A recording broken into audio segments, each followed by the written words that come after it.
आज हम जो है अपना नया टॉपिक स्टार्ट करते हैं ट्रायल का। ये तीसरा लेक्चर होगा ट्रायल पर। इससे पहले 2 लेक्चर ट्रायल पर बनाए जा चुके हैं। आज हम तीसरे लेक्चर में जो पिछले जगह लेक्चर बनाया उसमें हमने कॉग्निजेंस क्या होती है, समन किस तरीके से कोर्ट इश्यू करती है, मुलजिम को सप्लाई ऑफ कॉपी कैसे होती है, उसके बाद सेशन जज में ट्रांसफर हो कमिटल के लिए केस भेज दिया जाता है, वो क्या होता है। ये सारी की सारी बातें हमने आपको। अब हम यहाँ जो है आपको ये बताने की कोशिश करते हैं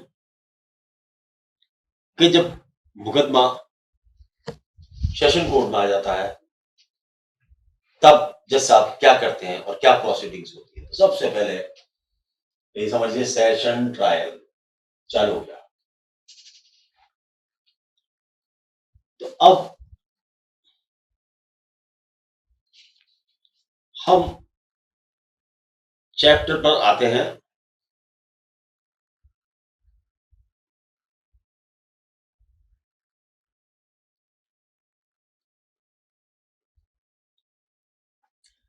अब जैसी मुकदमा जज साहब के सामने लाया जाता है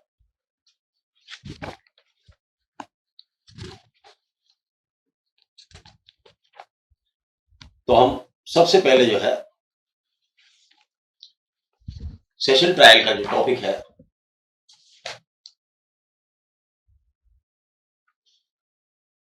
उसको निकाल लेते हैं किताब में से। सेशन ट्रायल स्टार्ट होता है सेक्शन 249 से। सेक्शन 249 से सेशन ट्रायल स्टार्ट होता है।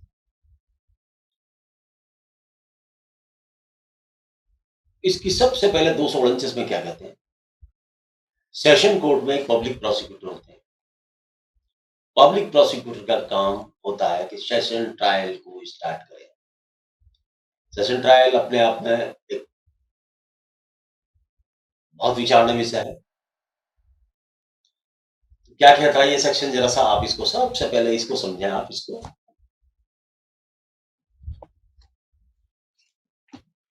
In every trial before a court of session the prosecution shall be conducted by a public prosecutor.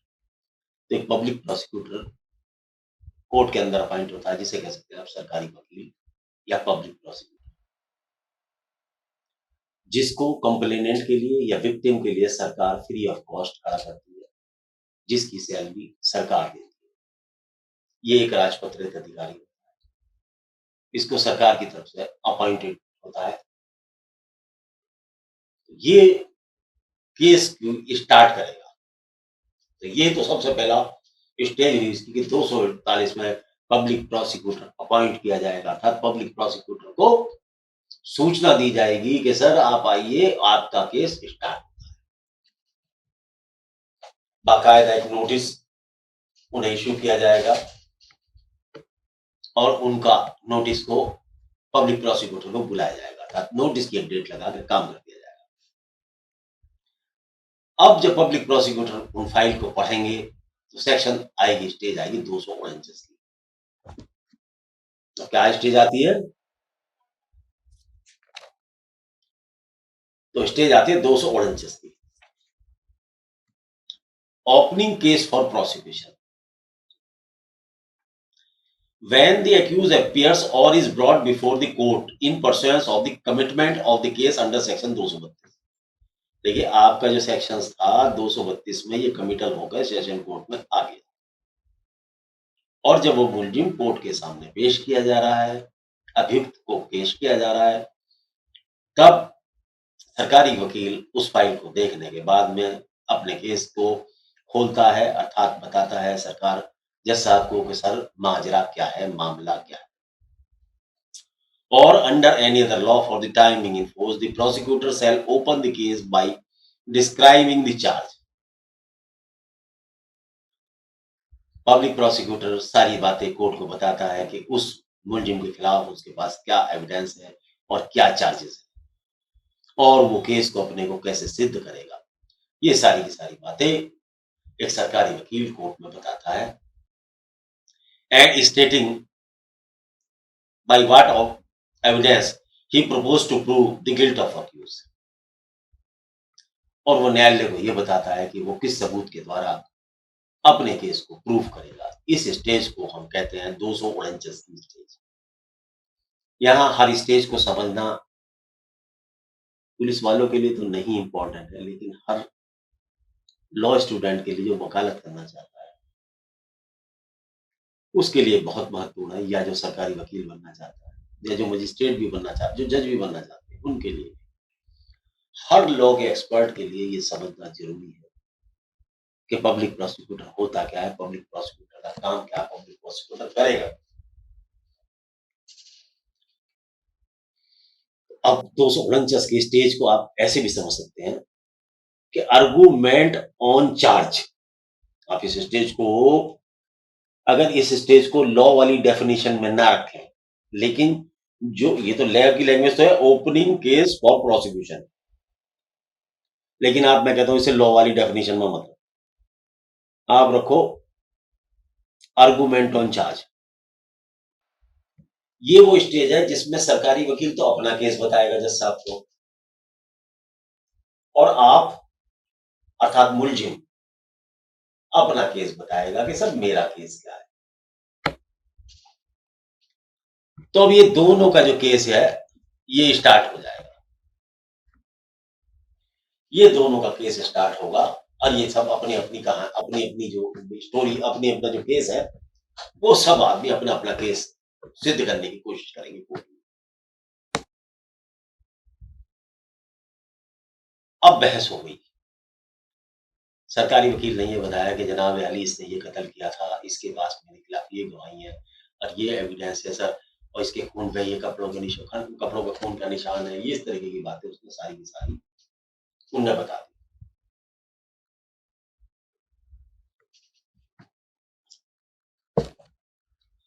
अब उन सब बातों को कंसिडरेशन में लेने के बाद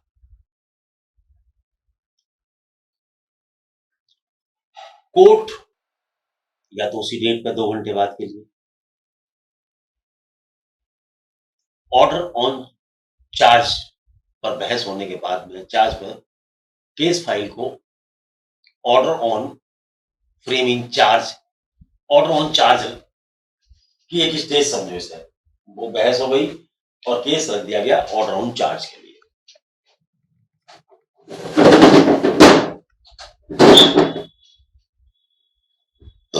तो ऑर्डर ऑन चार्ज पर बहस होने के बाद में या तो सेशन ट्रायल जजेस साहब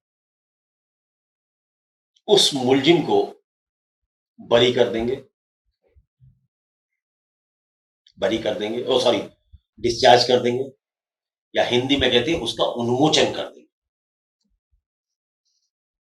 चार्ज की बहस हुई, चार्ज की बहस के बाद में जज साहब के पास या तो चार्ज लगाने की पावर है या डिस्चार्ज करने की पावर है।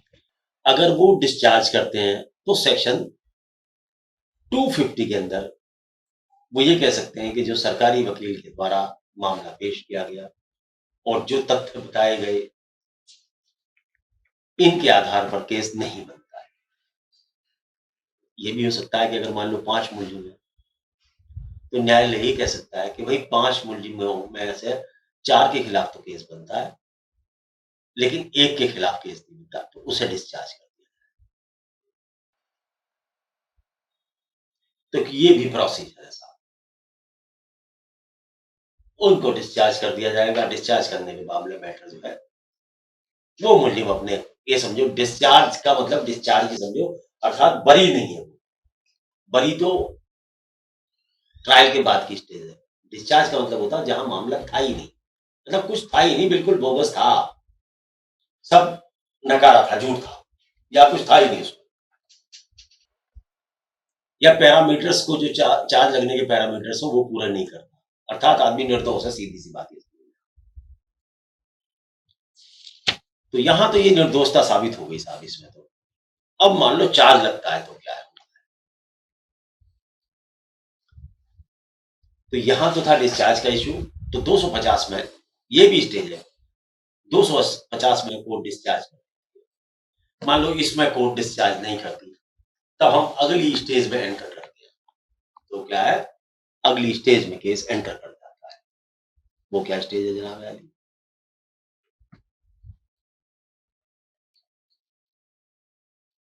वो स्टेज है framing of charge. Framing of charge क्या है, ये बहुत इंपॉर्टेंट चीज है।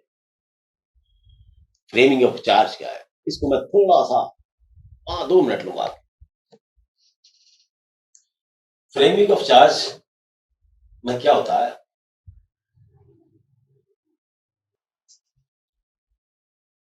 सबसे पहले मुलजिम को किन धाराओं के अंदर ट्रायल किया जाना है, उसने क्या क्या अपराध किए हैं, उनका एक आरोप बनाया जाता है। उसका एक आरोप बताया जाता है। उसका हेडिंग बताता हूं कैसे। मान लो सपोज करो, टॉपिक लंबा हो जाएगा। एक आदमी ने, ऐसा है 3 आदमियों के समूह ने एक अपराध किया। 3 आदमियों के समूह ने एक अपराध करने के बाद में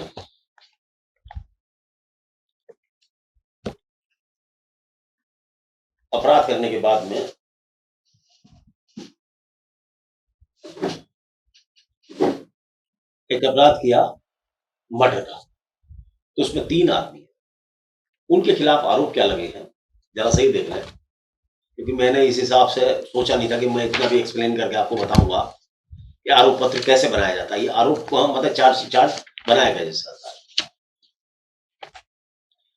मैं आपको यहां पर एक हत्या का चार्ज समझाता हूं और एक कॉमन इंटेंशन का चार्ज समझाता हूं। तो दोनों सेक्शन मुझे निकालने पड़ेंगे, थोड़ा सा टाइम देना पड़ेगा आपको। मुझे किताब में से निकालता हूं और वो आपको समझाने की कोशिश करता हूं,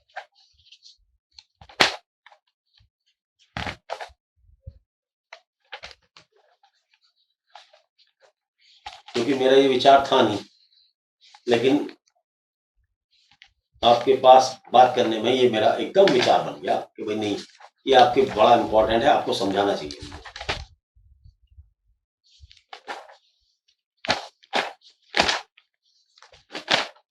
नहीं तो मैं आपका टाइम खराब नहीं करता, फ्लैप लगा के लाता। क्योंकि मैंने फ्लैप नहीं लगाया, इसलिए मुझे पढ़ने में दिक्कत हो रही है। सबसे पहले तो ऊपर चार्ज में जज साहब अपना नाम लिखते हैं, ऊपर कोर्ट का नाम आएगा। उसके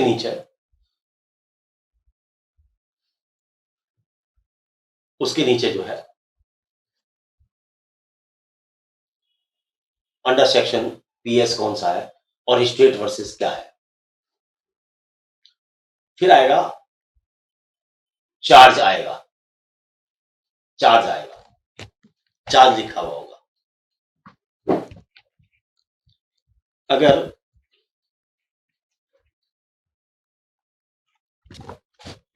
उसके अंदर जज साहब जो है, मेरे पे थी परफॉर्मा, एक्चुअली क्या मेरे से गलती हुई कि मैं इतना इसके लिए मैं तैयार नहीं था। ये जो सेक्शन मैं आपको पढ़ा रहा हूं 200 इस वाले, इसके लिए तैयार नहीं था।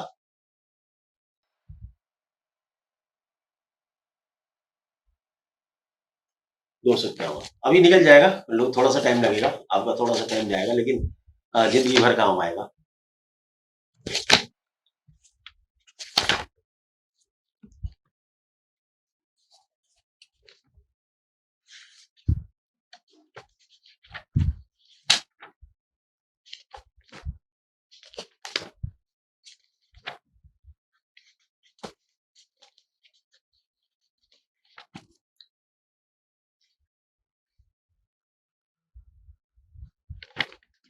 देखो निकल गया, आपके लिए बड़ा फायदे का है, आप भी समझे जरा सा क्या होता है ये।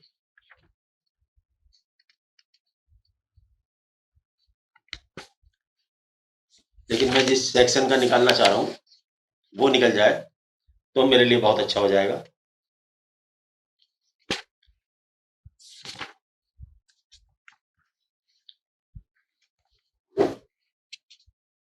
चलो जिसका भी निकला, आपके लिए छोटे प्राप्त का निकला है, लेकिन मैं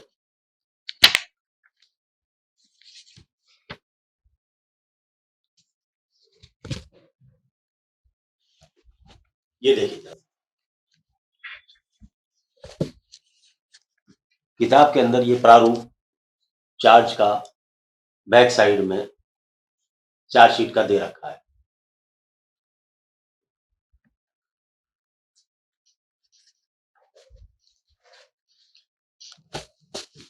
तो चार्जशीट का प्रारूप जो है इसके अंदर दे रखा है,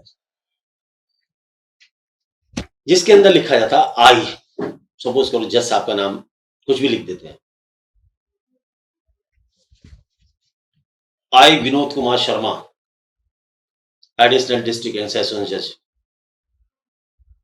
एडिशनल डिस्ट्रिक्ट एंड सेशन जज 30,000 Delhi, do here by charge you.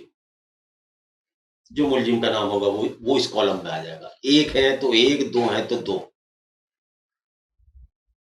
दो है तो दो, उसमें आ जाएगा और वो सारा का सारा उस पर लिखा जाएगा। उसके बाद नंबर एक सेक्शन लगाएगा। नंबर एक चार्ज पहला लग रहा है, पहला चार्ज हम आपको लगाते हैं इसमें, आपको सेक्शन 3(5) कॉमन इंटेंशन का, कॉमन इंटेंशन का चार्ज लगाते हैं। देखिए तो सबसे पहले कॉमन इंटेंशन की डेफिनेशन जो इसमें दी गई है आईपीसी सॉरी भारतीय न्याय संहिता में, उस डेफिनेशन को हम पढ़, उस डेफिनेशन के आधार पर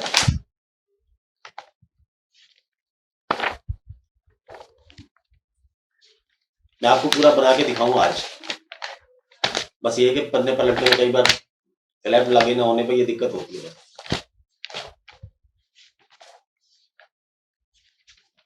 टाइम जाया होता है थोड़ा सा।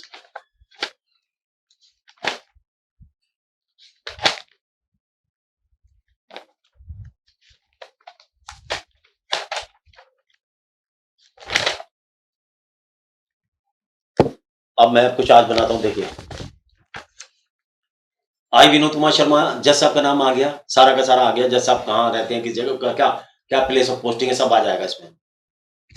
Date on such and such date, date आ जाएगी जो भी है, डेट, एट टाइम, प्लेस, किस जगह पर हुआ घटना,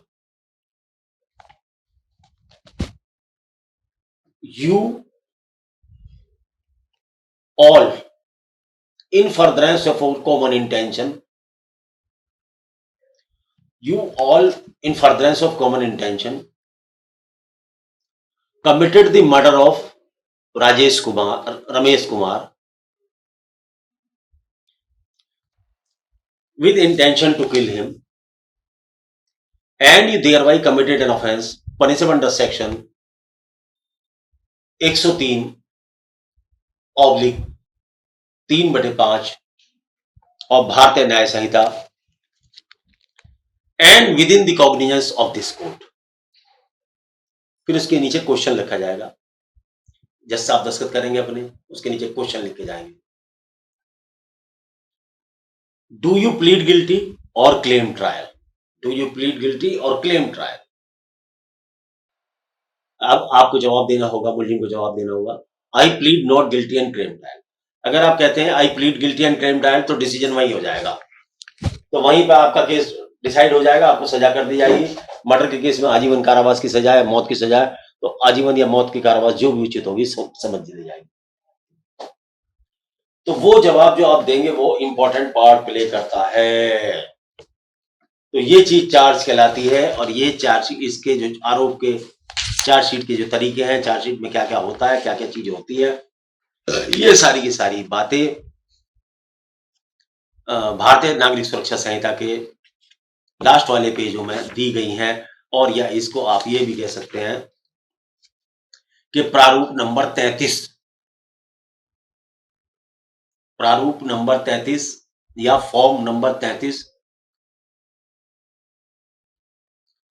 के जो आरोप के सेक्शंस हैं उनका जो है ये आपको सारा का सारा ये बताएगा कि चार्ज कैसे लिखे जाएंगे, क्या बनेंगे, और फिर उसके बाद में दस्तखत किए जाते हैं। फिर उससे पूछा जा रहा है डू यू प्लीड गिल्टी और क्लेम ट्रायल। यदि वो कहता है मैं प्लीड गिल्टी करता हूँ तो सजा दे दी जाएगी, और नहीं करता, नहीं मानता, नहीं देता है तो इसको नहीं किया जाता।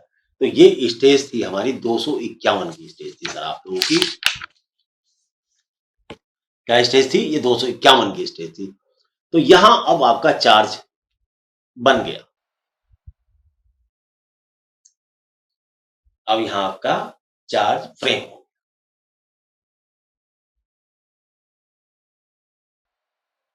जब चार्ज फ्रेम हो जाता, देखिए कोर्ट में एविडेंस का काम भी बहुत है, एविडेंस एक्ट का भी काम बहुत है,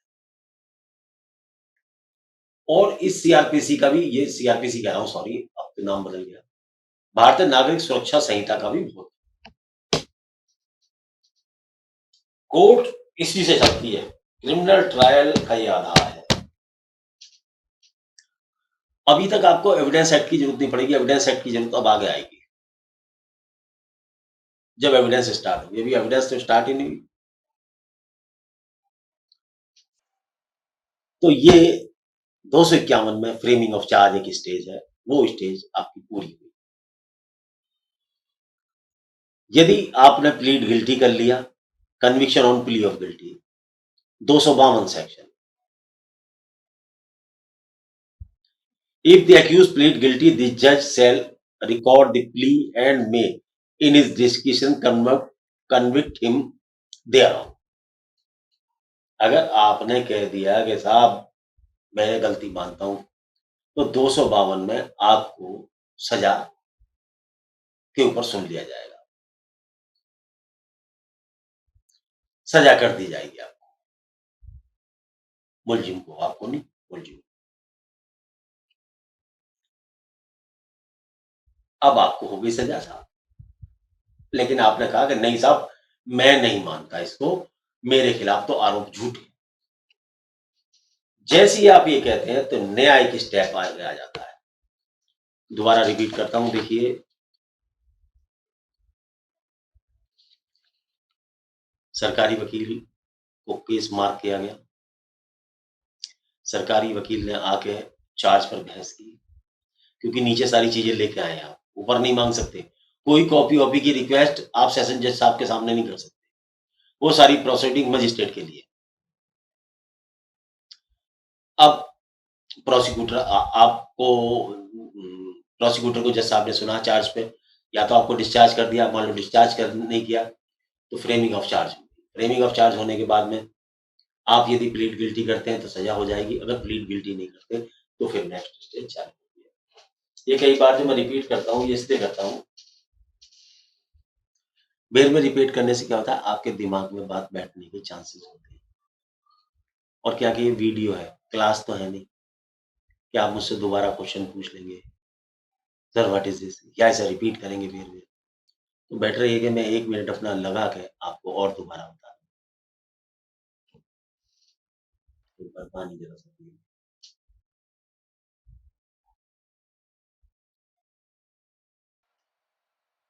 तो दोस्तों मेरे वीडियो बनाने का उद्देश्य पैसा कमाना। अगर कोई ज्ञान है, वैसे तो मैं समझता नहीं कि बहुत है, अगर है तो ऐसे लोगों को जिनको कोई काम सिखाता नहीं है, जिन पुलिस ऑफिशियल को एसएचओ वगैरह को बताते नहीं कैसे काम करो, इस वीडियो बनाने का मेरा सिर्फ वही उद्देश्य है।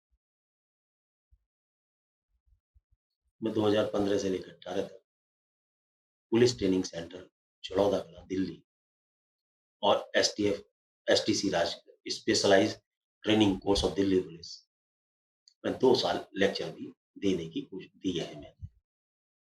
तो वहां मैंने ये नोट किया कि लोगों को बहुत कम पता है, और इस वजह से समाज का बहुत नुकसान होता है, मुलजिम बहुत बरी होते हैं।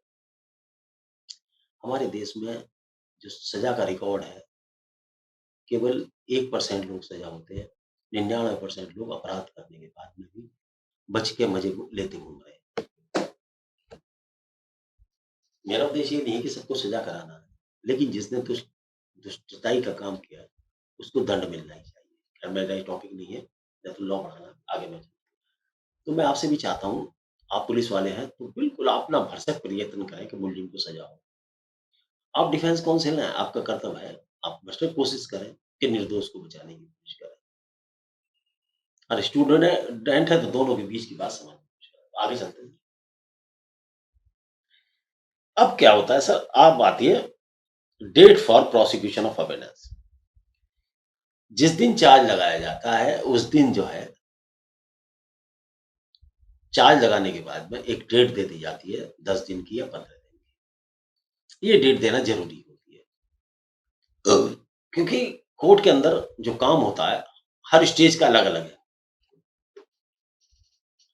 अब वो जब डेट दे दी जाती है आपको, मुलजिम को डेट दे आपको नहीं, डेट दे दी जाती है मुलजिम को, आप वकील हैं मान लो। तब वो जो डेट होती है, वो डेट होती है डेट ऑफ प्रोसिक्यूशन एविडेंस।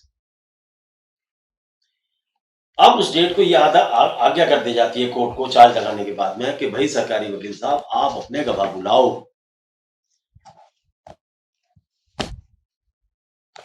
तो सरकारी वकील साहब अपनी एक लिस्ट वगैरह जो भी होती है वो कोर्ट में दाखिल कर देंगे। वैसे तो चार्जशीट के साथ ही है, लेकिन ऐसा ही एक्ट वो कहते हैं।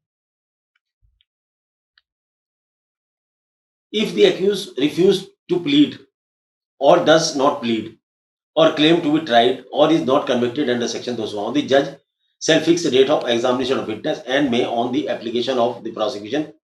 अब बताइए यहाँ पे लिखा on the application of the prosecution. अब यहाँ एप्लीकेशन में रिटन एप्लीकेशन की जरूरत नहीं है, आप ओरल भी रिक्वेस्ट भी कर सकते हैं। कभी भी ये लिखित में जाती ही नहीं है, कभी होती नहीं है ये, लेकिन एक्ट में लिखी हुई है ये बात। अब यहाँ लिखा हुआ on the application of the prosecution, prosecution में कभी नहीं थी। मैंने इतने साल देखा है अपने सर्विस में, लिखा है, लेकिन वो ओरल जो रिकॉर्ड है रिक्वेस्ट कर देते हैं, जैसा वो तो सभी को अंडरस्टैंडिंग सी होती है कोर्ट के अंदर। जैसा आप खुद समझ जाते हैं कि भाई अब केस को जो है ट्रायल के लिए चला गया, तो ऑर्डर कर देते हैं कि इशू प्रोसेस, तो इशू समन्स। वो प्रोविजंस यहाँ नहीं दिए गए हैं, ना मैंने बताने की कुछ भी नहीं कर रहा हूँ यहाँ पर। उन प्रोविजंस के तहत विटनेसेस को समन चले जाते हैं। तो इसमें विटनेसेस के समन का प्रोसेस है वो हमारा इसलिए इंपॉर्टेंट नहीं है, वो कोर्ट का मामला, वो सेक्शन इसमें दिए हुए हैं आईपीसी में, सीआरओ सॉरी भारतीय न्याय संहिता में, वो समन इशू हो जाते हैं जनाब। वो समन लेके वो चलते बनते हैं और समन वहां इशू हो जाता है। अब आती है डेट ऑफ, अब यहां से स्टार्ट होता है अगली डेट जब आती है, तो अगली डेट पे एविडेंस स्टार्ट होती है। क्या स्टार्ट होती है? Evidence start. अगली डेट पे सरकार को ये नियम बता दिया जाता है प्रोसिक्यूटर को, भाई अपने गवाह बुला लो। प्रोसिक्यूटर चाहे तो एप्लीकेशन दे दें, वैसे देते नहीं है, कह देते हैं कि सर जो चार्जशीट है उसमें से गवाह नंबर 1 या 2 बुला लें। तो जो चार्जशीट होती है उसके जो क्रम होता है उसी में से गवाह बुलाए जाते हैं, पहला नंबर, 2 नंबर, 3 नंबर। उसमें देखिए कुछ गवाह तो ऐसे होते हैं चार्जशीट में जो फॉर्मल होते हैं और कुछ इंपॉर्टेंट गवाह होते हैं। तो इस तरीके से बुलाए जाते हैं कि कुछ तो फॉर्मल आ जाए ताकि कोर्ट का वर्क भी हो जाए। मान लो हमने 5 गवाह बुला लिए केस में, आज की डेट में हमने 5 गवाह बुलाए। मैं मानता हूं कि कई बार एक-एक गवाह सेशन का 10-10 दिन भी गवाही चलती है।